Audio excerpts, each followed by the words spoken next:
Assalamualaikum warahmatullahi wabarakatuh. Innalillahi wa inna ilaihi rajiun. Makassar hari ini mengalami musibah banjir. Itu bukan hanya di pinggir kota, tapi di tengah kota. Ini disebabkan karena dari pantauan satelit cuaca, kita mengalami hujan lebat hingga sore hari, disertai dengan pasang. Sebenarnya pasangnya tidak terlalu tinggi, karena dua kali tinggi pasang hari ini. Tadi sekitar jam 9 dan sebentar jam 6. Lebih tinggi daripada sekarang.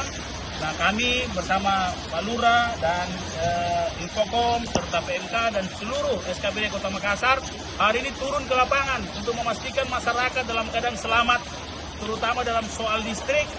Bagaimana anak-anak kita, saya sudah perintahkan kepada seluruh sekolah-sekolah untuk memulangkan anak-anak kita, pulangkan ke rumah masing-masing, memastikan anak-anak kita ada di rumah, dan senantiasa dihindari barang-barang besi karena air sekarang sudah kondisi 1 meter hampir di seluruh wilayah Kota Makassar, dan eskalasi cuaca makin hari sampai puncaknya jam 12 dari pantauan cuaca jam 12 sampai jam 1. Nanti sekitar jam 4 baru cuaca agak mereda.